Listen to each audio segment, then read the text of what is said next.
back at it. The Steve Dangle Podcast with your hosts, Steve Dangle, Adam Wilde, and Jesse Blake. Let's go! Do we have to? Yes, Do we have to do this? We are all Bill Murray, and this is Groundhog Day, and this is what we do. Adam, I don't think you're understanding something. Well, I understand that the gain's a little high on your microphone. And guess what?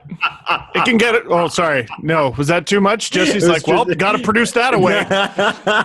There's me not knowing how things work, thinking that Jesse's just got to produce. He's just got to produce lower audio. Adam, how dare you be sad? Oh, how dare you be sad and clearly not have an understanding of the mantle of responsibility we have for this godforsaken fan base. Godforsaken, Adam, because we are all that there is. There is no hockey god for Toronto Maple Leafs fans. There is no hockey god. You can believe whatever you want to believe, but for hockey, there is no hockey god. I am sorry. You thought, I bet you did. This one time, 2020, the summer of weird, when the weirdest team in the entire world can finally pull it off. Blow it out your nose. Learn your place in the world. You're a Leaf fan. This is your lot in life. Deal with it or don't. You suppress that shit. Keep it all the way down and let it fester as you watch Chris Smoove videos. He just started a UFC 4 campaign. Boys, don't act like you did. Oh, I don't know what you're talking about. I don't know what you're talking about. I don't give a shit. Google it. Google it. No. Or you look up Mark Ribliet's Eve, I don't videos. know what you're talking about. But anyway. I told them what it was. Chris Smoove. You can look it up. What maneuver could possibly be Smoover? And you can watch old NBA on TNT. Mm-hmm.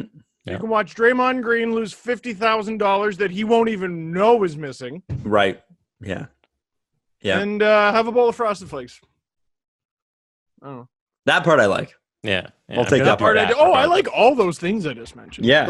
I just listed all the things that don't disappoint me after talking about the Leafs. Listen, what do you want to know? I think why is a good place to start. Why did this happen? Why did a team that only scored – how does a team, I guess, only score on 2% of their expected shots, on their expected goals?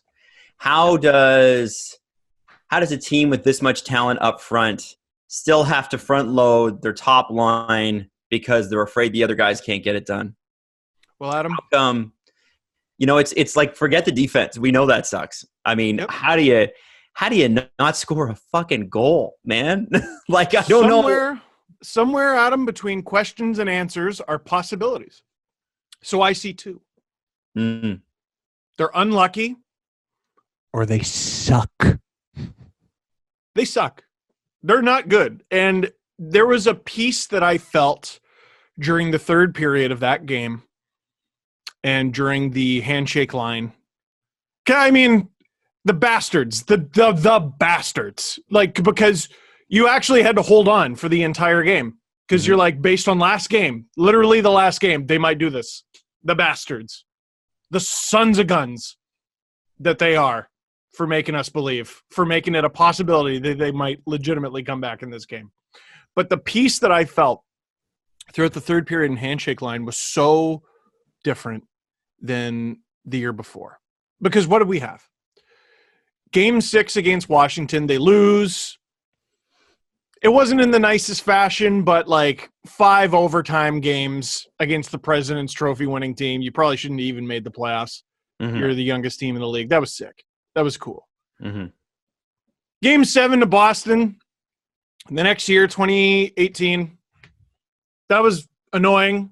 Kapanen with that disgusting goal should have gone down in Leaf folklore history. Mm-hmm. They blow that. But they shouldn't have been in that series to begin with. They were down 3-1. They were not the better team. Mm-hmm. Last year, they were, I thought, clearly the better team against Boston through 5 games. Had an opportunity to close it on home ice. Awful defensive performance. Just awful. Game 7, you show up, TD Garden again. You play your worst game of the series. Matthews doesn't reach 19 minutes. That felt bad. That felt like the Leafs blew it. They blew it. Worse than the year before when they actually blew it because they had a third period lead. They blew it because they had an opportunity to finish these guys off twice and they couldn't do it. This one, the piece I found was, they're just not good enough. Like, when one team is playing another and one of them is just not very good, you expect them to lose, and the Leafs are just not very good. Oh, Steve, they shot 2%. Oh, Steve, it's this 5-game series in the middle of the summer. Okay. Despite all evidence to the contrary, okay. Like, you cannot tell me you watched all 70 games this season before this qualifying round and thought they were good. Right. They're not good. And here's the problem that I sort of talked myself through. What about them is good? What is good? They got a top 10 starter? No, they don't. No, they don't. You don't think Anderson? You don't think he's not a top 10? Draft, no. If there was a draft tomorrow, you don't think Anderson goes top 10? No. All the goalies. He'd go top 10. He'd go top 10. It'd be the wrong pick. It would be the wrong pick. Top 15? He's all right. He is. Anderson is deeply ingrained in the bedrock of okay. He's okay. The defense, we don't even need to dignify it with spending any time on it. It's one of the worst in the league. Their offense. What shattered the Leafs' offense is the most simple defensive structure there is from the Columbus Blue Jackets and putting their 3 best players on the same line, which is not a foreign concept. Jason Spezza is literally on the Leafs. It's not a foreign concept, and it completely sunk them. Led to the first goal. Like, William Nylander thrown to the Sharks. Like, how are you going to have him play center in a game like that? How are you going to have him play center after not doing it in a game like that? I don't know. I don't get it. So here, wait, I'm not done. Okay. I'm not done. After Keefe got promoted to the Leafs, the Toronto Marlies were one of the worst teams in the American League. The Leafs do not have a first-round pick unless they magically win Lafreniere tonight. So let's go forward with the assumption that they don't. It's like an 87.5% chance they don't get Lafreniere. They don't have a first-round pick. Their farm system is terrible. Their forwards obviously aren't working. Their defense is one of the worst in the league. Frederik Andersen, even if you do think he's top 10, has 1 year left, and then he's going to ask for money that the Leafs simply aren't going to be able to give him and shouldn't give him because he's over 30. What about the Toronto Maple Leafs am I excited about? They are in a bad way, and Dubas has a lot of work to do. And he better come up with some better answers than Cody Ceci and Tyson Barrie. There it is. Like, I don't know. This is a short show. We were going to go to 2. You want to – is that it? Is that – I got other videos to do. Like, sorry to get dark. They're not good. What's your – what's your question? So let's assume all those things are true. They are. First of all. They are. And you take a look at the Leafs and you say, okay, they're 8th in the conference and they're playing the 9th place team. Yep. Let's do a comparable. In the NBA right now in the Eastern Conference, the 8 and 9 teams are the Orlando Magic and the Charlotte Hornets. Knowing nothing objectively, Steve, if I told you, hey, the Orlando Magic, they're the 8th place team in the conference, but I expect them to go all the way to Stanley Cup final. They're going to take over and they're going to do it. And then they don't do it. Would you be shocked? Would you be disappointed? No, because that's ridiculous. That's the 8th place team. They're not a very good team. So why are we disappointed at the outcome? Why are we surprised if this is such a bad team? And the record proves that they're a bad team because every time they go out, they end up in this mediocre position in the standings.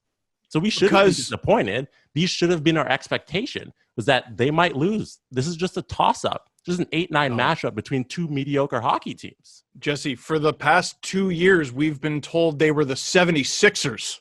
Yeah, but not the Magic. Why would you believe that if every evidence proves otherwise? Well, that's what we're coming to grips with. They're not the 76ers. They're the Magic. Yeah. But they have the pieces of the 76ers. Do they, though? Or are you overrating players because they play for your favorite team? Isn't that the question, Jesse? Mm-hmm. Isn't that the question? Who on the Leafs should be safe? Matthews. Yeah, one of the top 5 players in the NHL. Matthews. That's it. That's the end of the list, right? Mm-hmm. Tavares can go if there's a deal. Marner can go if there's a deal. Willie can go if there's a deal. I like Mo. I'd be sad if he went. Mm-hmm. I like Hyman. I'd be sad if he went. There's no reason to trade Robertson. Muzzin. If there's a deal, he can go. Anyone can go. Who on this team do you love? Matthews. Okay. Like this is the thing. And this is what I hope. So you can cherry pick quotes, and Sheldon Keefe was like, well, they shot 2%. And yeah, it's true. Chris Johnson's article last night is great. Like, the Columbus Blue Jackets are designed to beat the Leafs exactly how they beat them. Just push them to the outside, have them take all these crappy shots. And like, part of the reason, you have to respect that part of the reason the Leafs shot 2% is because of the Blue Jackets. It's not just Korpisalo. Like, the Blue Jackets put Korpisalo in a way to in a position to succeed. Like, sometimes we look at these teams and we're like, God, what a goalie factory. Are they a goalie factory, or do they just know how to support their goalie? Frederik Andersen on the Liam Foudy goal, the 2-0 goal. He can't commit. He can't commit because Justin Hall couldn't do a simple shoulder check on a line change, and Martin Marinsson's go-to move is to press L1. Press L1, and he can't commit because the one defenseman bailed, and the other committed to nothing but existence. Martin Marinsson was committed to being alive at that moment and nothing else. He wasn't committed to the shooter or the passer. What's Freddie supposed to do? Prepare for what? How many balls can you juggle before you start dropping them? You know what I mean? He's the one I talked about all the things that are bad on the Leafs. Frederik Andersen is the one where I'm like, I don't know, on a team that can do things, he might be okay. The Leafs can't do things. I don't even remember where this rant started. I went to bed at 4 a.m. They're not good. They're not good. And, sorry, where I was going with that. So the 2% thing, the Leafs need to really, they got to tap into the emotions of the most emotional fan base in hockey, and they need to respect them. Are you seriously going to go ahead and be like, well, it was just bad luck? After losing in the first round again, don't pull out numbers. I don't want to hear them. No one wants to hear them. And no one who watched them was like, you know what? Sometimes when a goalie really weathers the storm, I saw people earnestly comparing Korpisalo's performance in this series to Yaroslav Halak in 2010 when him and the Habs toppled the Caps and Penguins. What? Is this podcast sponsored by LASIK too? Are you? That's crazy.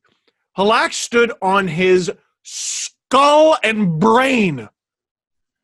Korpisalo had to make 2 good saves a game. Yeah. Korpisalo got yanked in Game 3 that the Leafs lost, by the way, and didn't even play in Game 4. This dude missed a game and a half in a 5-game series, and we're comparing him to Yaroslav Halak in 2010. He didn't work hard. He didn't have to work hard. He didn't have to be a world-beating goalie. The Columbus Blue Jackets put him in a position to succeed, and he did. And they did. And it's a wonderful thing. Easy team to cheer for. I saw that 2% thing, and my first reaction was, well, they had 40 shots, and about 38 of them were low quality. It wasn't a difficult 40 saves by these goalies over the course of the 5 games. The 2% makes sense. Did you watch the game? Like, yeah, they had a whole bunch of low quality shots. They were just getting them towards the net. It wasn't like they were threatening to score all the time.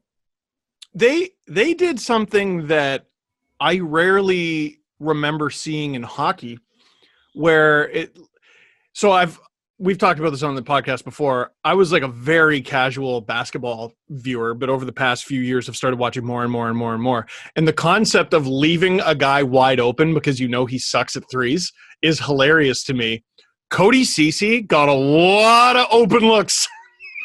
He got a lot of open looks, and he scored a goal that was going wide and happened to hit someone.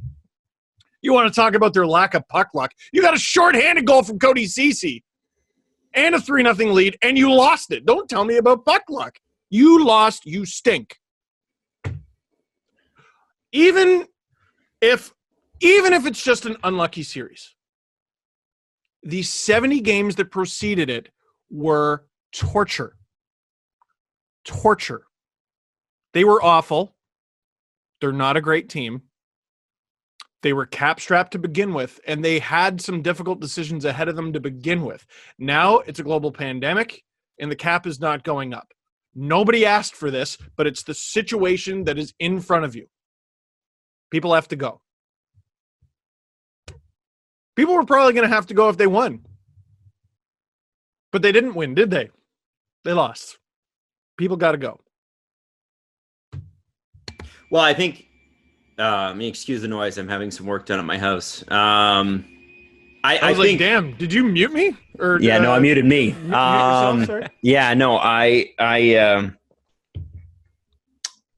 think I got up this morning, thought about it a bit in the shower, and this got to be the end of this group. And I think they know it. If you saw Mitch Marner's face at the press conference, I wish that had been his face on the ice last night. Well, you guys take over. Sure. I mean, with regards to Marner, and Jesse, maybe you can help talk me through this. Go ahead. People in this fan base really do not like this kid. After everything that happened last summer. My sense of time is all messed up. People really hold a grudge against this kid. And I watched him compete in these playoffs, and I didn't see it. I watch when Mitch Marner's out there, he gives it 100% every game. He tries. He really, really tries. But to me, if you're an $11 million player and you go out there and you leave your heart and soul on the ice every game, it's going to go in. More than just game 4. He's a great player. He should be a Leaf forever. And I think the paper he signed last summer guaranteed he won't be. It's too much. I disagree with that because I think that's an untradeable contract. Right. Who's taking that? How do you move that number? You don't move that. You don't move that number. That's the thing. Like Tavares, they're not moving that. Matthews, obviously, they're not going to move him. I hate to validate everything that everybody else has said, but those contracts were signed under a different set of circumstances, right? They were signed under the auspices of, there's going to be an inflated cap. There's a new US TV deal. There's going to be gate. There's going to be, the cap should go up $3 to $4 million a year or whatever. And none of those things are going to be true. It's going to be a flat cap for 3 to 5 years. And so they're screwed that way. And who is going to take $11 million for a winger? That's not Patrick Kane. And at this point, and what have the Blackhawks done since he signed that deal? Right. I know they're still in the playoffs right now, and who knows? But come on. Listen, if it were normal, and Hawks fans know that, and I wish them the best. But let's be honest. They were 23 of 24 teams? Come on. Mm-hmm. So the Zaitsev contract's awful. And so they make concessions to trade it. All right? They put themselves into debt to trade it. We are in debt this season so that we can get out of the next 4 or 5 or whatever it is. And they lost Connor Brown in order to do it. Okay. The Patrick Marleau contract is awful. And here's a first-round pick so that we can get out of it. And so they put themselves into first-round pick debt. Odds are they're going to have to give up that pick. There is a legitimate argument with Marner and whatever other contract you want to get rid of to just sitting in it. And trying to address the problems around it. Because he's still like a 90 to 100 point player. You know what I mean? He's a good player. Should you just sit in it since he's a good player and you can't keep trying to dig up? You can't keep giving away picks and promising young players to address this. Think of all the young pieces the Leafs have given up over the past few years to compete. Think of all the picks they've given up on Brian Boyle and Thomas Plekanec and even Jake Muzzin. Jack Campbell, Kyle Clifford. Because they refused to go out and actually address the backup goaltender situation last summer the way they should have. And what should give you pause is how much everyone praised the Leafs' fourth line.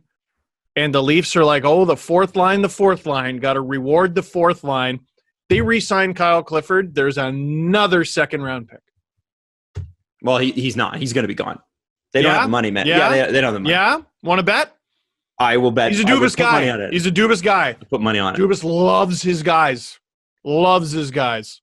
Well, and that brings me to an interesting kind of crosshairs here, because I think, part of Dubas's strength or purported strengths were player evaluations. And you have to give credit where it's due. He's had more than he's missed, but the ones he's missed on are pretty big. And let's start with, he's been the whipping boy all season, but I think for a reason, Cody Ceci. This is a guy that everyone knew wasn't good. Dude, he doesn't have talent. Right. So he's one of the... Let me finish this. Sure. Let me finish this. Sure. Everybody knew this guy wasn't good. And the Leafs said, oh, no, we can make this work. And, I know that they had to take something back in the Nikita Zaitsev trade. They did not have to play him. And they didn't have to play him in a prominent role. He could have been the seventh defenseman. It's a choice to put him with Morgan Rielly. It's a choice. Sandin only hit the ice in warm-up in this series. Right. And, Cody Ceci is completely, I'm sure he's a nice guy, but completely void of any value to a team in the NHL. There's just nothing there. And I'm shocked that they held in so long with somebody who really didn't give them much, when other guys who did, Sandin be one of them, got sniffs here and there, but they didn't make the lineup. I say the same with Martin Marincin. Who's extended? He signed. Well, I know, and that's the thing. So you look at Martin Marincin and you think, okay, well, he's a guy, and you could just throw him down into the minors if it doesn't matter or whatever. And all of that is true. But Martin Marincin is not an NHL player. He's just not. No, he might have been super not. He might have been a player when they had nobody, when it was Gardner, Riley, and like Connor Carrick was getting big minutes, right? Because they were thin. But Martin Marincin is not a guy that you can put in on this team. He's TJ Brennan, good AHL D-man. Sure, yeah, and that's so. I think it's time to call into question the methods and the reasoning behind that. I think it's a fair question. It was a fair question from the beginning. And listen, we all had high hopes about Cody Ceci. It was like, please God, just be better than Nikita Zaitsev. And the jury's out. I don't know if he's better than Nikita Zaitsev. Both were bad. But you take him and you put him with your best defenseman, the best player, dude, and you staple them to each other. And you're only getting good results because Morgan Rielly is a good hockey player. You're not getting good results because Cody Ceci's helping Morgan Rielly. Right. Justin Hall, 3 years, $2 million, signed New Year's Eve. Yeah, why 3 years? Why New Year's Eve? Well, that's probably when the negotiations wrapped. You wait until the trade deadline. Like literally how bad the next 2 months went. There's not a chance you give him that deal. And you're giving job security to guys who just don't deserve it. Callie Rosen signed for next year because he got extended. Like, just loves his guys. Cannot get enough of his guys. And some of those guys are good. Keith's one of his guys. Yeah, but it's some of them are marginal. Like Hall has good games, and he plays well with Muzzin. He may not be a $2 million guy, but the guy's an NHL player. I have an issue with Cody Ceci that clearly is not. That's no talent. Nothing. You ever look at Cody Ceci's hockey DB and go, how did this happen? He had 10 goals one year.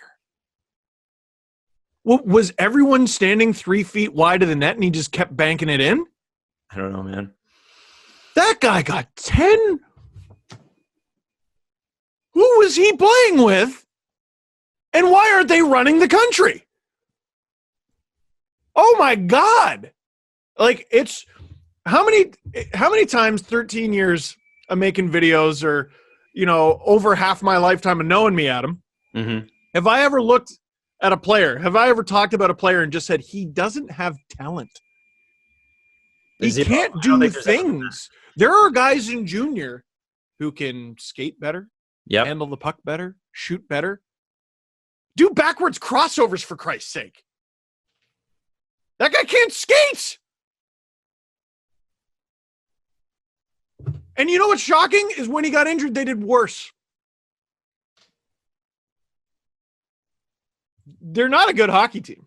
They have a lot of work to do. A lot of work to do. I do want to take a breather in this conversation. We're going to come back to this. But I think we need a positive spin. On what? No, just go with me on this. Please don't be like that. Mm-hmm. I think we do need to celebrate somebody who had a great celebration, do we not? I mean, Steve. Yeah, we do, yeah. If you were to pick, and I wouldn't say from the Leafs, but if you were to pick from the last weekend, the last week, the best celebration you saw, and you were to, I don't know, consume a bowl of delicious Kellogg's Frosted Flakes, I've heard they're great. Frosted Flakes. Jesse. It was very loud. It's very low. I can't hear him. Turn Tony up. Now that's a reason for a cereal celly. You're right, Tony. That's absolutely true. So Steve, who would you give it to? And it's unfortunate it can't be a Leaf, because that comeback win, I was like, wow, there's a few there that we could have used. But I don't know if we can. Because it's a little tainted now, isn't it?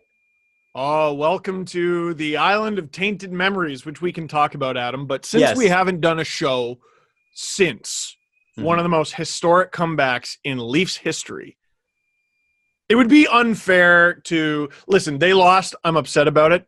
It would be ridiculous to not acknowledge the truly special thing, the 1 in 140,000 chance of happening thing that happened in Game 4. I got to give the Selly of the week to Austin Matthews. I got to give it to him for the overtime winner, 4-3 in Game 4. The stunned look on his face. We did it! This dude scored 47 times in the regular season. He's not a stranger to scoring goals. He does it all the time. Half the time he looks bored when he does it because he just expects himself to. But even he, the stunned look on his face, could not believe what the Leafs had pulled off. The first team in NHL history to blow a 3-0 lead and lose a game, come back the very next game, which because of the weird circumstances of the season was 24 hours later, erase the 3-goal deficit and win it 4-3 in overtime. Truly special moments, truly special Selly, and you're absolutely right, Tony. Thanks. Love you, pal. That calls for some Frosted Flakes. I would have given it to Zach Hyman. You're right. Zach Hyman had a great one too. Because there was the with the Zach Hyman one, it was so much desperation and so much joy that he actually was able to pull off a tie. I thought that was great on the tips of his skates. Like, Matthews was awesome, but Zach Hyman was like, wow, we stayed alive. Somehow we completed this. Do you know what I'm saying? It was more And it's- shocking. Yeah. So mine's going to go to Zach Hyman. If we're allowed to, I mean, this is the last Leaf games we're going to be talking about until December. Yep. So, I guess this is the time that we can give it to them because that's it. But, there was some good. I mean, that Friday game was special. And, Yes. I think that was fun. The problem was my mom's husband, I remember, he asked me after that, he said, what do you think about tonight, which was yesterday? And I said, the problem I have with Friday is not the last 4 minutes, it's the first 56. Yep. And I said, how did they get there in the first place? And I said, that had a 1 in 140,000 chance. That means you can stop that chance next time. And the Columbus Blue Jackets knew it. They walked in, they knew it. They knew it.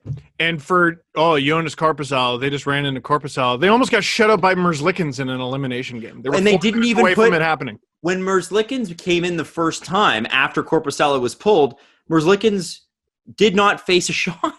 They didn't shoot on him. The Leafs had 2 even strength goals scored on a goalie Mm-hmm. with 5-on-5. Who scored them and when were they? Any guesses? Austin Matthews. Austin Matthews getting the Leafs' first goal of the series in Game 2. Yeah. Mm-hmm. And then Game 3? No. Yep. Oh, Yes, Game 3. Matthews again? Nope, Nick Robertson. Cece? Oh, Ross. No, Cece was shorthanded. Cece was Nick Robertson. The Leafs did not have an even strength goal on a goalie in the final 2 games of the series. Let me throw this at you. Mm-hmm. Mitch Marner has now gone 12 playoff games without a 5-on-5 assist. Can I give you another Mitch Marner? What? Mm-hmm. Mitch Marner's had 1 point in Game 5 elimination game, Game 7, and then Game 6. So in all the elimination games, he's had 1 point. Yeah. Now, sorry, also in his defense, The the concluding Leafs' game. penalty kill was perfect. Okay. Good. Against Columbus, they can't score goals. Yes, Adam, this is the thing. He's making Willie money. We're like, Yeah. but it's 11 million. 11 million is cartoony expectations. Mm-hmm.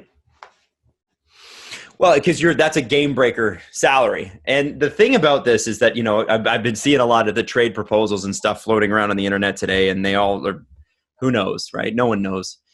But the one thing that leads me to believe that we may have to move Nylander is that that's the movable contract. That's the contract of value. Andreas Janssen signs his deal and he gets a knee injury. That's a player you could have moved. You can't move him now. Kasperi Kapanen, as much as I love his wheels, this series to me was a pretty big indicator of there may be time for a change there. Because, yes, he's great on the penalty kill. Yes, he is. But I keep wondering when this thing is going to come together, right? And he's got this swagger off the ice. When's he going to back it up on? Right?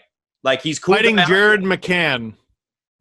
Yeah. Like I give me, when he is on his game, when he is mean, when he is scoring, when he is fast, you go, man, if you could just put this together every night.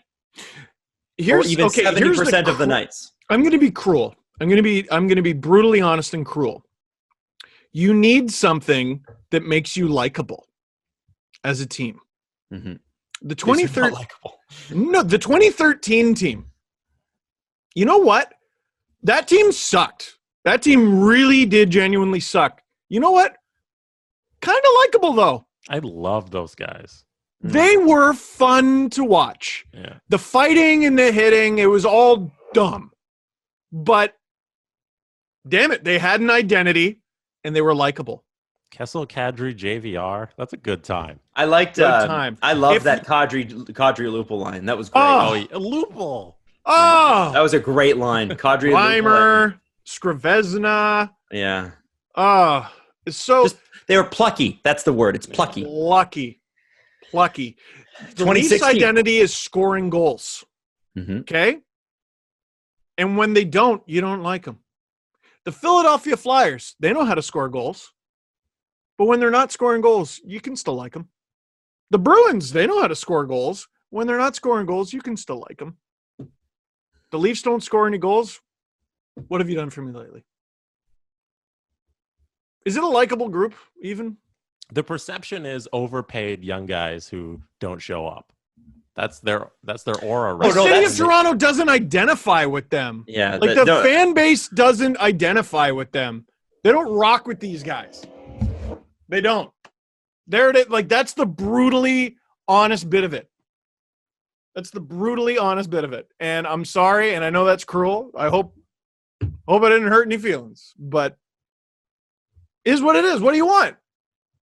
What do you want? Tough business. There's a reason you make millions of dollars to do it.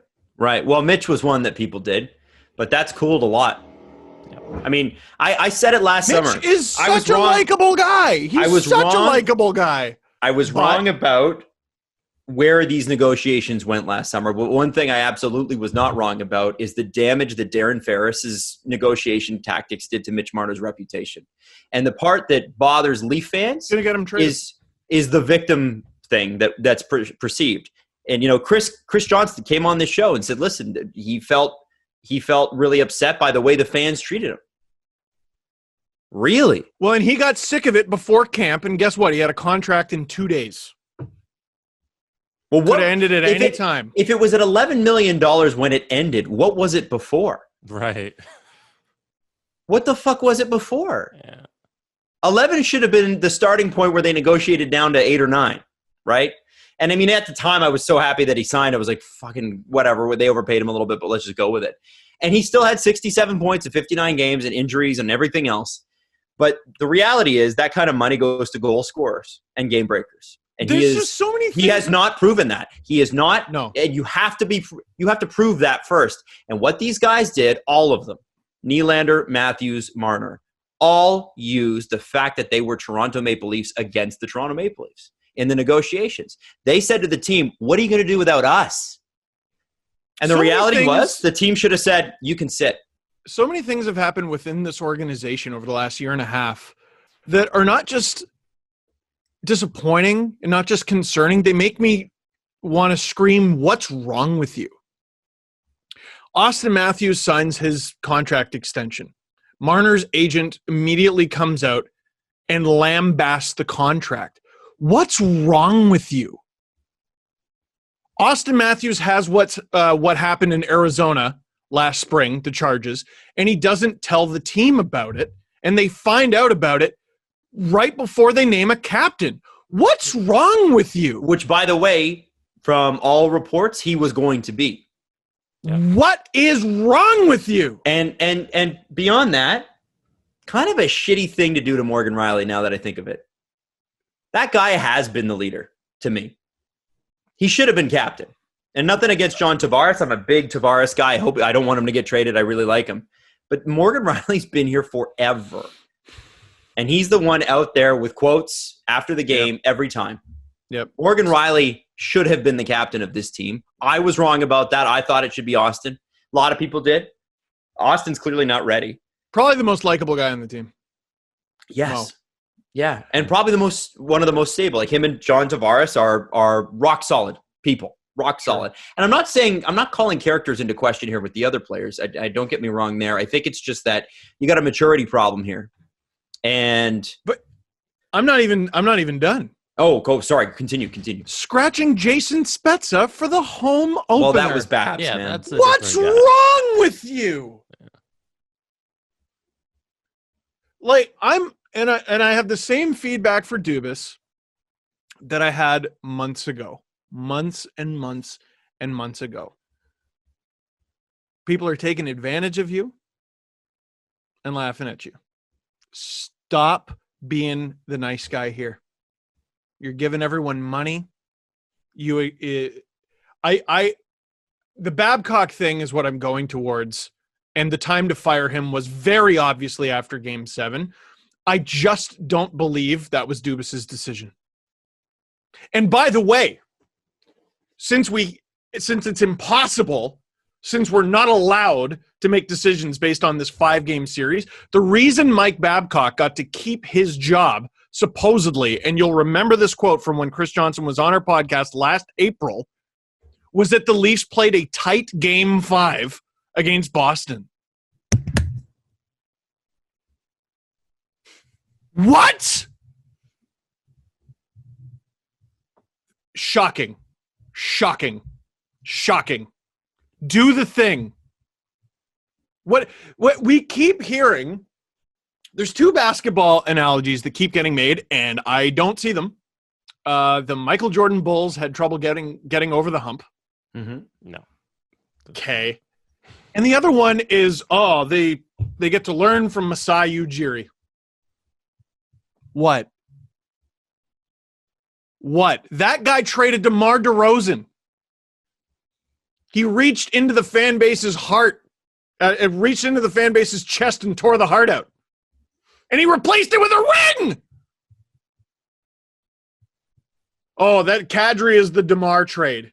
No, it's who said that? No, it's friggin' not. Who said that? No, it's friggin' not. Dude, Nobody people said it by the thousands. Well, they're out of their minds. That's not even a comparison. Yeah. That's ridiculous. That's like What would the JP equivalent trade. be? Marner? Matthews. Well, no, DeRozan is not Matthews. No. No. In terms of the franchise position where the person is, DeRozan was one in the franchise. You're trading the number one guy in the franchise. That's Matthews. Yep. So you trade Austin Matthews, then you say you made a DeRozan trade. But you know what Masai did? Like it's Masai looked at championship teams and said, if our number one guy is DeMar DeRozan, we're not going to win anything. Yep. Mm-hmm. And he pulled the plug. And he's unfortunately, DeMar's a great scorer, but he's also like I think the 100th best defender in the league. And he got a guy who could score and got a guy who could defend. And, had to make some concessions and stuff, but that was a great deal. I think when you look at the Leafs, though, I think there's definitely some guys that could use a fresh jersey, a different set of circumstances. I think sometimes the room gets stale. You know what I mean? And I think people get comfortable. And I have a look at that. I was so Kapanen is a guy that I have waved that flag, man. I've really waved that flag because of the skill set that he has in this series. I'm sure he tried, but he's just ineffective. What happened to that player that everyone's like, oh, Kyle Clifford woke him up and he plays different now? Oh, you mean Cappy? Yeah. Has you know what I haven't seen yet on Twitter this morning, because I just haven't slept, is they usually do the long list of all the injuries everyone has. Was he hurt? Don't know. What happened to that? If it was, that changes things, right? This is what I keep talking about every year. You don't need to go out and get someone to stick up for yourself. Jake Gardiner punched Brendan Lemieux in the face and instantly became the hero of hockey Twitter just last week. It's Jake Gardiner. Jason Spezza, I think... it's funny because the Leafs came back in that game. Everyone's like, "Oh, Jason Spezza saving the season." To me, that's when this team died. That was the moment that Jason Spezza getting into a fight. In retrospect, is the moment this current group died as a team. You let a 37-year-old fight for you. Dunk your head in a toilet. That's mortifying. It's mortifying. Did Kyle Dubas build the team backwards? Because he tried to do offense and then kind of do the defense and then goaltending. Should have been, hey, we don't have a backup goaltender for 2 years. Let me start there, then move our way to defense, and then we figure out the offense. Can I take that pieces. One? Yeah, Can sure. Go ahead. So what the philosophy was, and I think still is accumulate as much offensive talent as you can, because in a trade situation, offensive talent is the most valuable. I guess besides right-handed defensemen, but even they a top-end right-handed defenseman will have some offensive upside. Pietrangelo is going to put up 40 points, something like that. The Leafs' problem is that they accumulated all this offensive talent and held on to it. They refused to trade anybody unless they were trading at a deficit. Marleau, Zaitsev, those are guys they traded. Guys like Janssen and Kapanen, who you could have signed and traded last summer, or just sold high on. sold high on. You didn't do it because you thought, well, we need the depth. When in actual fact, you probably didn't, because you've got a lot of high-end talent. And, you go into next season, they've got $55 million wrapped up in the forwards right now and $15 million on defense. The whole thing is, if you're going to accumulate a ton of offensive talent, you have to trade some of it. And I'm not saying trade Nylander, because I really don't like that thing, because he was great this year. But now they may have to. If you're talking about selling high, that's the guy. That's the guy. And you may have to, because, he did score 31 goals, most are in and around the net. I think it hurts them a lot if they have to, but there's no cap going up anymore. Like, things have changed. So you want to talk about selling high? Well, Hyman. Yeah, 100%. I don't want him gone, but you got to get what you got to get. The thing is, Jesse, to answer your question, they had a strategy and they did not follow their own strategy, or have not to this point. The reality is, if you have that much offensive talent, you must trade some of it. And they have tried to keep this entire group together. And I'm not talking about the big five: Riley, Tavares, Matthews, Marner, and Nylander. I'm talking about Kapanen, Kerfoot, Janssen. These guys are not guys you have to hang on to. Kerfoot, you'd be selling a little high. Sure. Well, but the thing is that there is value to players like that. Yeah. And there would have been value on that team. And we know that the Leafs could have had the right-handed shot defenseman they wanted. We've seen it in Sportsnet articles. If they had parted with Kapanen, and they refused to do so. Those guys are not core guys. How did he reward you? How did he reward you? Well, exactly. They're not core guys on this team. Showing up late. Showing up late and being a pain in the ass off the going ice. Out and getting, risking things with the tattoo that he had earlier this year. Let's just be honest. The guys, I know he's his own rock star. I get it. And cool, be young and have fun and whatever. Back it up on the ice. The question I would ask Kyle Dubas, if he's listening right now, is which one of these guys has thanked you with their actions? Matthews. And Tavares first year. No. Tavares that first year, 88 points. Matthews, okay, I'm going to go a little Mad Men here. Well, he scored 47 goals. That's what the money is for. Yeah, that's fair. You didn't tell the GM. Well, you did it in the first place, too. Like that's one of the wildest things I've ever heard. One of the wildest things I've ever heard. 47 goals, that's what the money is for. Who on this team has thanked you with their actions consistently on and off the ice? It's a short list. Get out the guillotine, Kyle. It's your only option. Yeah, yeah. The thing is like we were talking about that third line and about what the trades are going to have to make, and I think it's going to be all of them. Yeah. But you got to shed salary. Yeah. You got Robertson coming in. You got to find some other pieces. You got to find a third line center now. Robertson, a kid who is currently, all evidence is pointing to, thanking you with his actions on and off the ice. Make room for him. Make room for him. He scored over 50 goals in the OHL. He was annoying the nutritionist by texting them so often, working out really hard. He pushed the pace at camp. That kid's a teenager. That's the sort of person you need in your organization. That's the sort of – get someone who is thanking you with their actions on and off the ice. Zach Hyman thanks you every day with his actions on and off the ice. That's probably why they don't want to let him go. But they shouldn't. Have to. They absolutely should not let Zach Hyman go.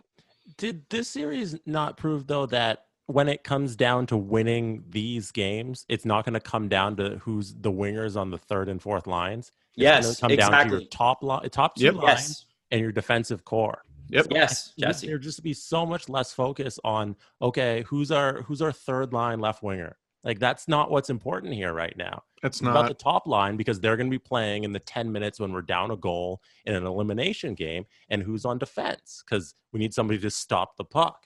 And you see Engvall flying. Well, and we need somebody. We need somebody when Jake Muzzin goes down. It can't kill your whole strategy.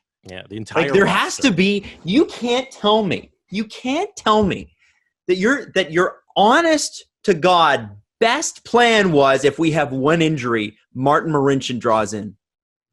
That's your plan? That's your 8 That or is 9. not good enough, man. Your 8 or 9. You can, yeah. That's like if you're the Vancouver Canucks in 2011 and you have 40 million injuries. I was just thinking about that. I was about to go through the list of Canucks used in 2011, and okay, Didn't they use like 12 defensemen? It was ridiculous. 13, I think. And I'm like, at 13, you're dipping into your ECHL team, and Right. I'm just like, is he better than Aaron Rome?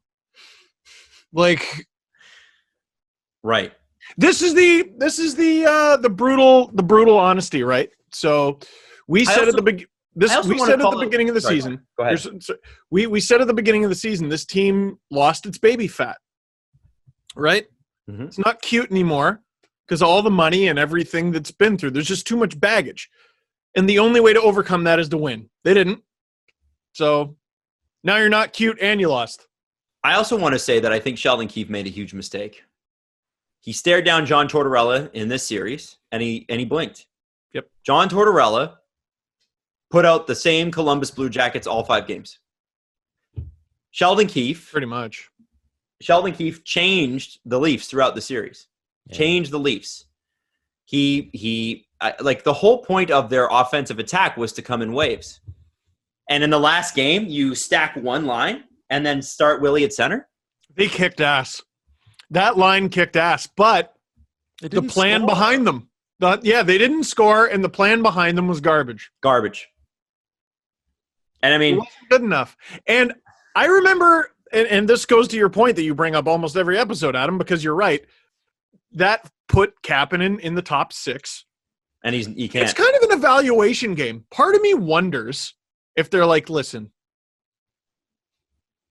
we don't like what we've seen this season. We don't like what we've seen this series. Put some guys in funky positions, because if they can't win this one game, we're not going to beat Tampa in the next round. We're not going to make any kind of noise in these playoffs. See what they can do. Just see what the team can do. And the answer was nothing. They get shut out in an elimination game. I also don't understand why you start Andreas Janssen when Nick Robertson's been playing. And I understand Nick Robertson's younger. I understand he doesn't have the experience.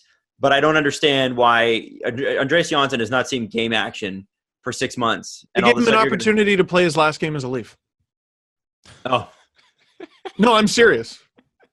It goes with the theory that it was an evaluation game.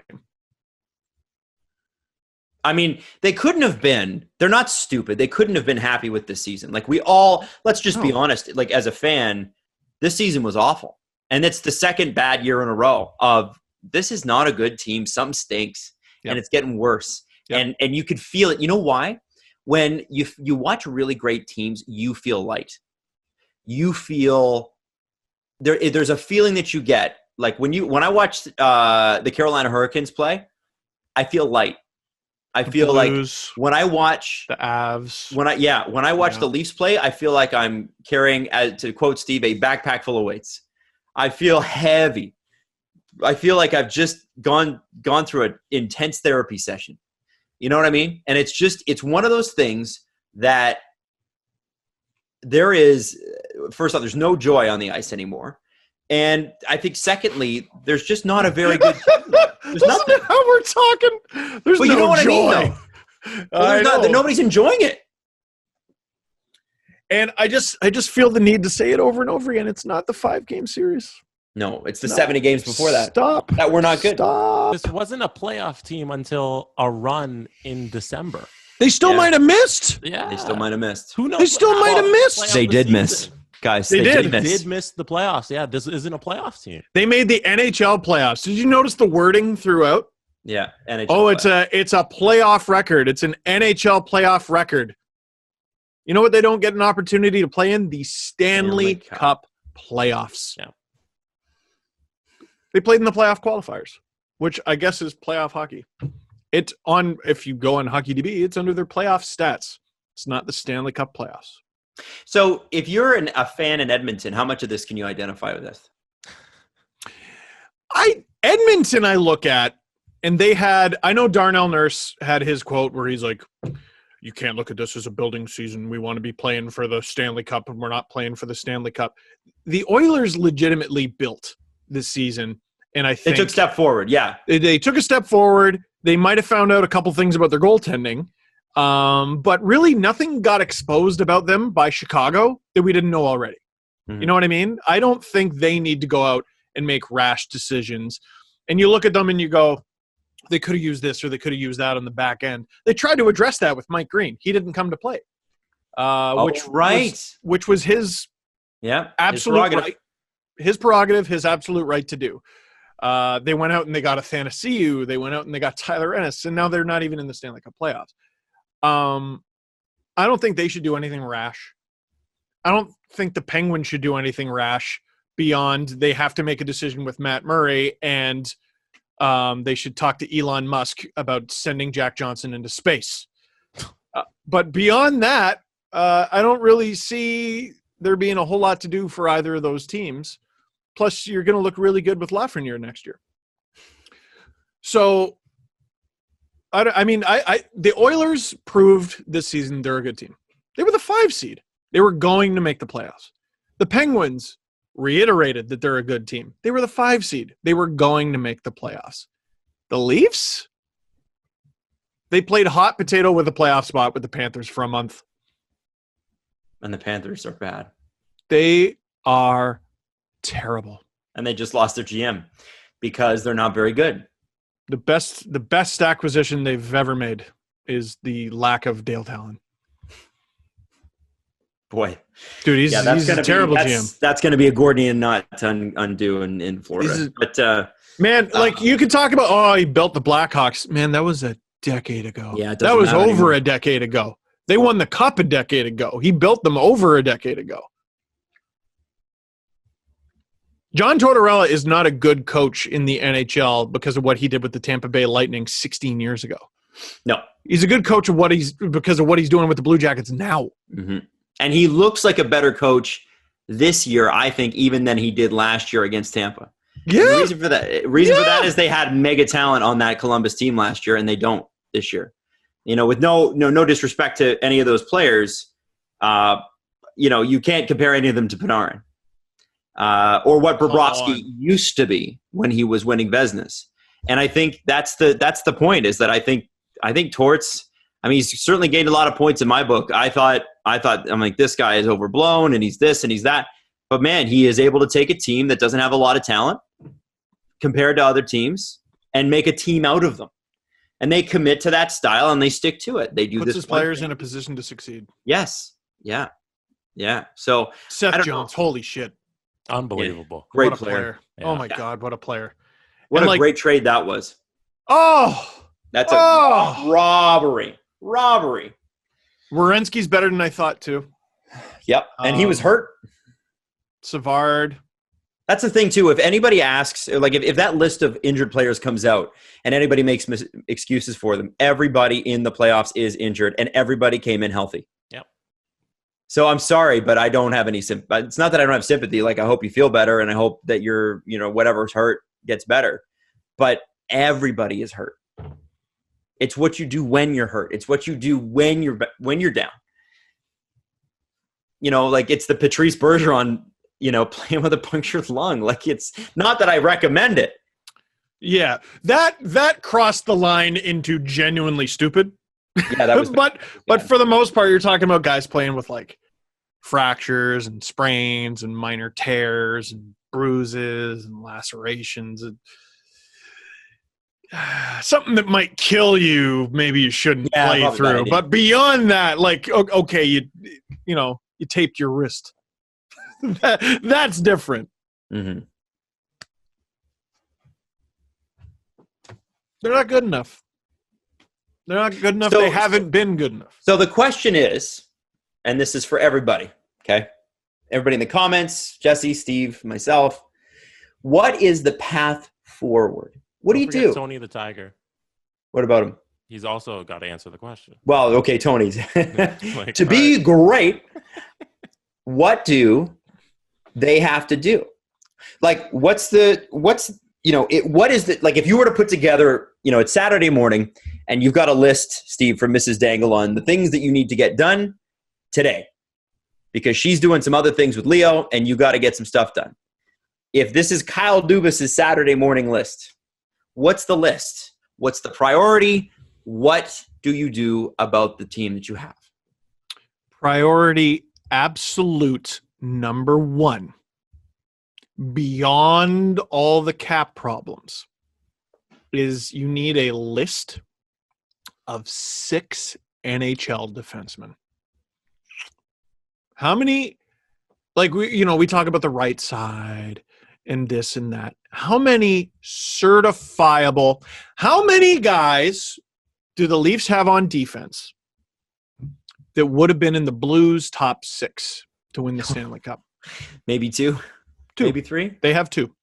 Muzzin Riley. Muzzin Riley, and not with and like we haven't even mentioned Barry, but I wanted him to be good so bad. Defended, kept waiting for it to happen. Just atrocious. And the slap shots from the point, man. What the hell is that? What are they doing? I don't have an answer for you, Adam. How many Leafs defensemen would be on the top 6 on the Bruins? I think 2. The answer keeps coming back to 2. 2. The good thing about that answer, though, is those are the only 2 guys signed through this year, unless you count like Justin Hall, but which you shouldn't, which you can, but yes. Mm-hmm. Justin Hall Sorry, go ahead, Sissy. Sorry. Comes off. Barry comes off. Yep. Dermott's an RFA. Callie Rosen 750.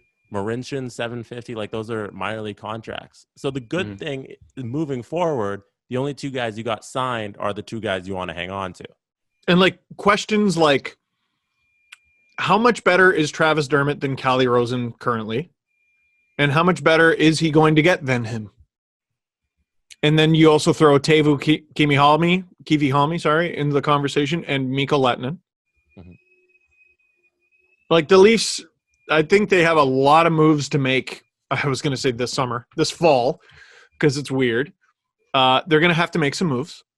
And then once the season begins, they got a month, and then they got to make some more. Because it's just not enough. It's just, how do you say to a team you have to redo your entire decor? And like, that's disastrous. It's disastrous. Well, you got 3 guys that you can trade for legitimate NHL defensemen. Yeah. The entire third line. And I know Janssen played other minutes, but like, let's be honest. The third line was Kapanen, Janssen, Kerfoot. All 3 of those guys can go. One of them can go for a center, because I would imagine Spetz will be back. You put him on the 4th line, whatever. He's fine. Engvall will be good. Yeah, I mean, he was flying out there. I think the Freddie Gauthier experiment is over. It's over. The fact that Freddie Gauthier saw the ice, that they opened the boards to him, that they decided that this would be a good thing. You talk about Dubas liking his guys. Do you think that Keefe doesn't either? I mean, the idea, the balls that you have dressing Freddie Gauthier over Pierre Engvall. And a good person. Freddie the Goat. So good what? Person. No. Nice guy. We talked about guys. What? We talked about guys paying you back on and off the ice. He pays you back off the ice. Yes. But there's no on. Right. There's no on. We're done. We're done here with that. Yeah. What's the Glengarry Glen Ross? Nice guy. Fuck you. Like, like it's nice guy. Fuck you. Go home and play with your kids. Yes. It's for ice time is for closers. And that's not what Freddie is. And it's unfortunate. Like, it's unfair to put him on. You can't replace him with Adam Brooks? Sure you can. What are you missing? The physicality? Nothing. Shut up. When? Not the skating, not the puck handling, not the shooting, not the anything. And Adam Brooks cost you nothing. So does Freddie. But I mean, what I'm trying to say here is you can fill out a third line with pieces they have in the system and maybe a couple of like depth free agent signings. And yeah, the third line won't be as good, and we'll probably bitch about it next season. But also, they have a pretty solid top 6 that should score. Right? They should score. And then if you have 4 or 5 NHL caliber defensemen. We're talking Muzzin, Riley, guy who should be a 3, guy who should be a 4, guy who should be a 5, and then Rasmus Sandin at number 6. And I'm not glued to Travis Dermott coming back. No. I'm not glued to almost anybody coming back. There's a guy that you probably could trade. There's a value guy. You probably, you're not going to get another defenseman for him. I bet you get a center for him. I don't know. I don't know what you get for him. If you're looking for a center or something at a reasonable cost for the third line, because that's important. That's like, if we need a center for the third line that can kill penalties. Like, can I read the forward group that the Leafs lost to? Sure. We've heard it all. I don't know if you need to. Do you want to read it? Sure. I'll do it quick.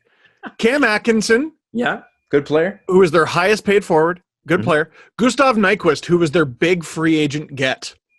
Nick Foligno, Alex Wenberg, Boone Jenner, Riley Nash, Oliver Bjorkstrand, Devin Shore, Emil Benstrom, who supposedly Dubas wanted to draft, and Mark Hunter said, pfft. Alexander Texier, Pierre-Luc Dubois, Eric Robinson. I don't think I heard his name before the series. No, didn't know him. Ryan McInnes, Kevin Stenland, Jacob Lilia, Stefan Matteau, Nathan Gerby, Mikhail Grigorenko. Oh, he signed next year. The Leafs forwards lost to that. Like, all respect to those guys. They lost to that. For crying out loud. Can we admit, too, that Matthews, Tavares, Marner doesn't work? Loading up, the game of hockey doesn't lend to loading up like that. Yeah, it does. No, it Bruins made the final like that. No, but they have a core that's built towards having that first line because they can afford to have that top line because they have a second line that also works. All their guys took Matthews discounts. Matthews is a center. Tavares is a center. They should be on 2 separate lines.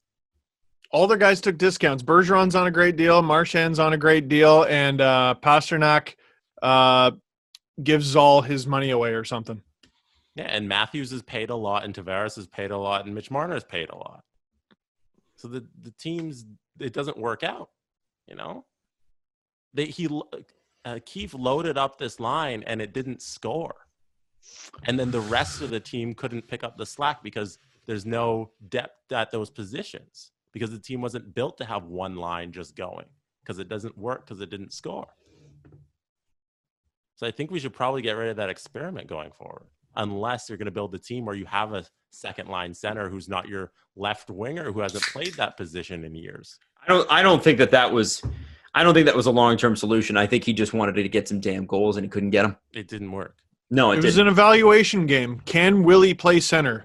No. That's not fair though. They also didn't set him up for success. No, they did not. Wait for the last game of the season when everything's on the line. Now we're going to put you at center. I think we're forgetting something. And that something is the Leafs were in on a bunch of guys. They were in on a bunch of guys at the deadline. Do you remember what the last game was before the trade deadline? The Nashville game that got canceled? Or the Tampa Bay? David Ayres. Oh, that was before. That was the last game before the trade deadline. Right. And the management group said, absolutely not. We are not spending any more assets to help you. You're on your own.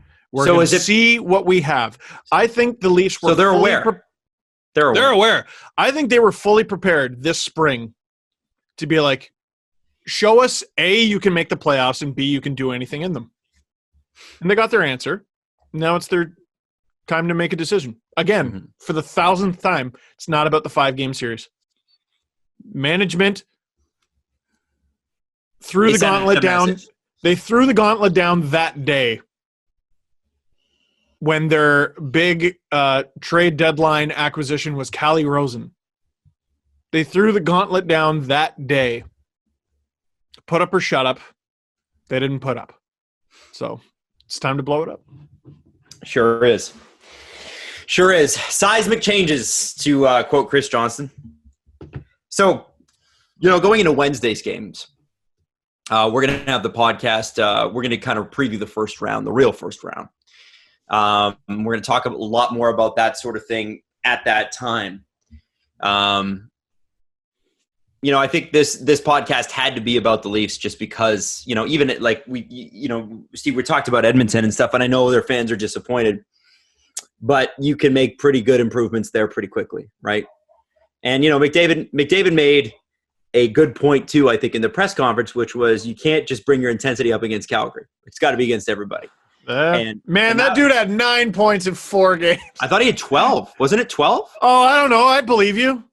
Holy stupid. shit. Stupid. That's unreal. And I saw Draisaitl had 6, and I'm like, oh, what happened?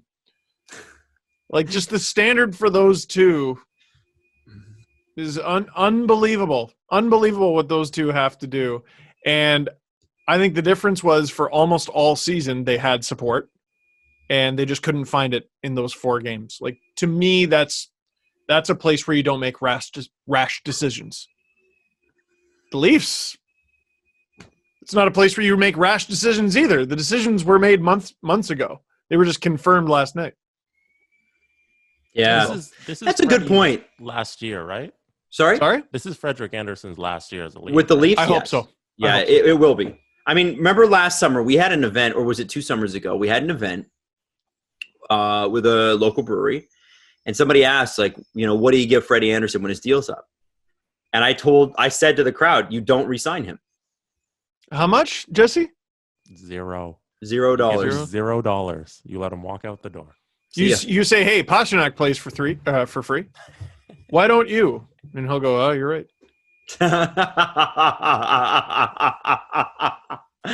Well, yeah, and that's what did we learn, boys and girls? What did we learn? We don't give goalies over 30 lots of money when they're UFAs. Yeah. Freddie fits that description. It's nothing personal. Just no. Simply no. Well, and I wonder if you don't use one of those, the Kapanen, Kerfoot, Janssen trade bait, even Dermott, to pick up someone. Because I know that there would be a market for Freddie now. Sure. There'd be a huge market. You want to talk about selling high. Frederik Andersen's a good guy to sell high on. And Dubas has got to stop being, as Steve said, the nice guy. The nice guy would hang on to Frederik Andersen and go, well, maybe. No, he does turn it on. And Frederik Andersen, without question, has carried this team on many, many nights. But the reality is we get into the playoffs. We saw it live, guys. There are 6-goal games. And he doesn't have any help, I guess. But come on. It's not like Carey Price. I'm not asking him to be Carey Price. But Carey Price has no help either. And Montreal's in the playoffs. Adam, I have a unique opportunity today. What do you have? After this podcast, I'm going to be on PK Subban's podcast. Ooh, wow. That'll be cool. And in return, so I'm doing 10 minutes with him. Did you trip over the name you dropped? Oh, hey, you see, because you see. Is he coming on our podcast? Well, so I do get 10 minutes with him. Mm-hmm. So I don't know. Should I save? No, just throw it up on the channel. No, just do it. Yeah? Yeah, no, you don't need to have us there for it. Anyway, we'll regardless. But what I want to ask him, because he was part of a fascinating game that is the Leafs in a nutshell. And it was a game that I got so stuck on when doing the 70-7 series. The Leafs were murdering the New Jersey Devils. Like it was a ritual sacrifice, what they were doing to this team. Matthews scored the 5th goal and 6th goal.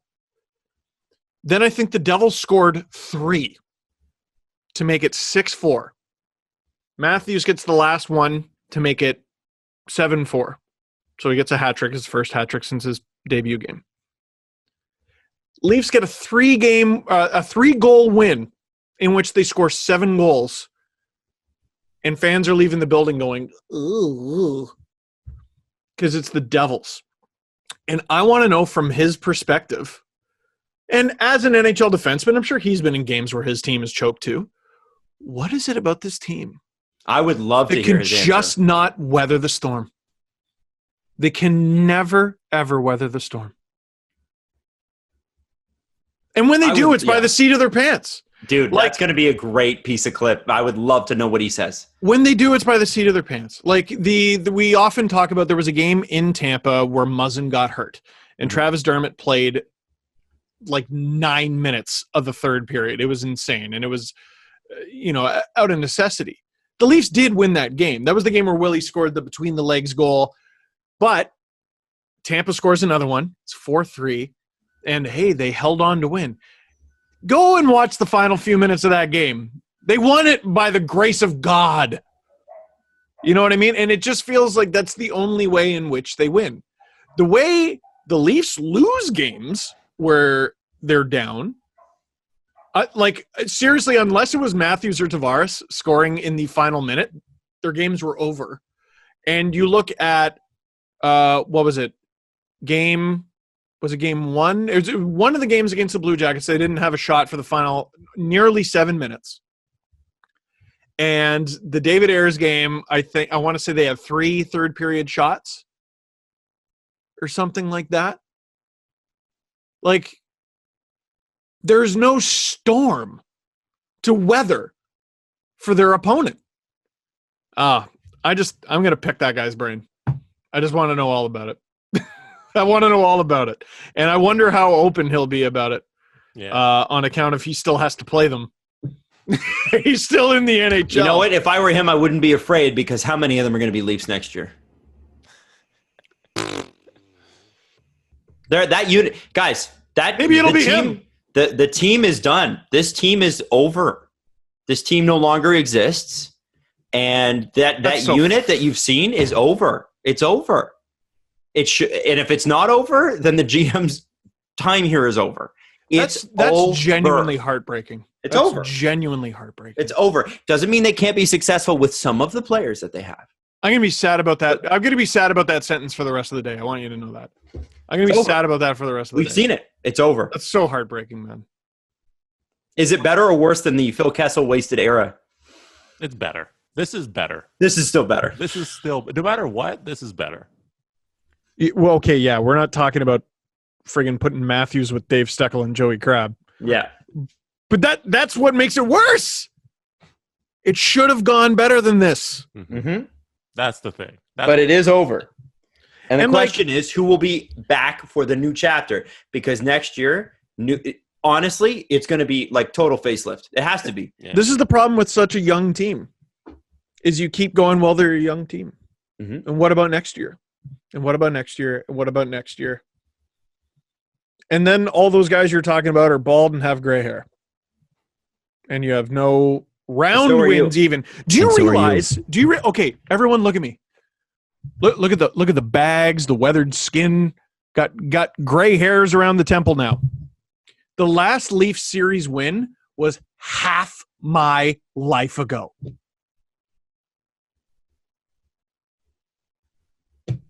Are you serious?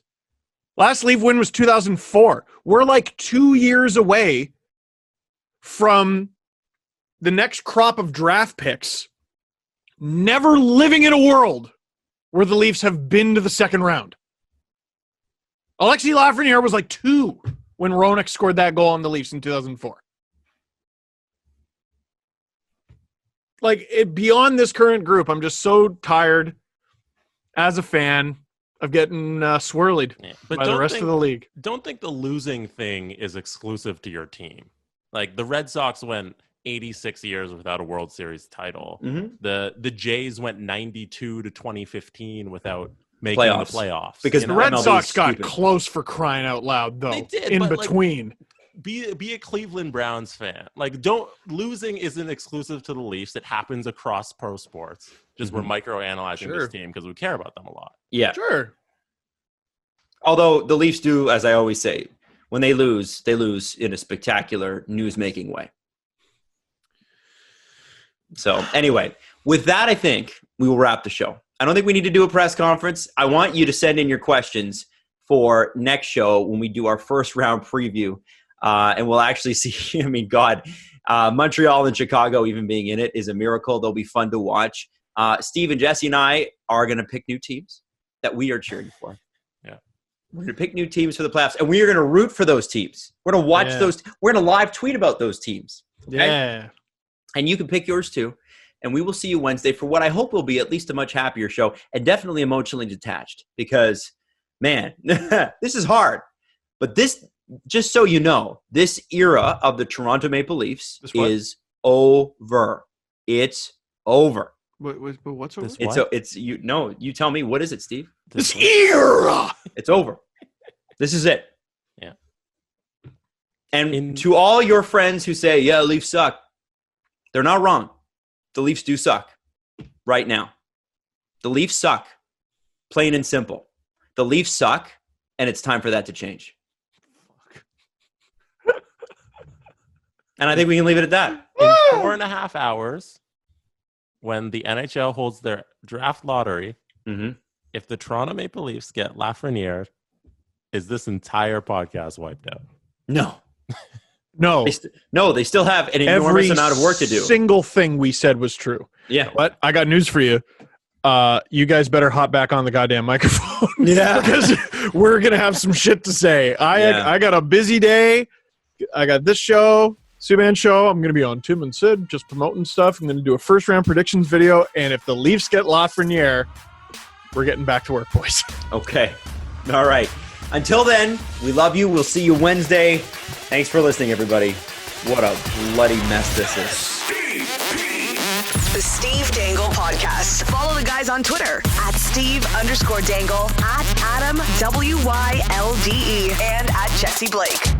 Connection complete.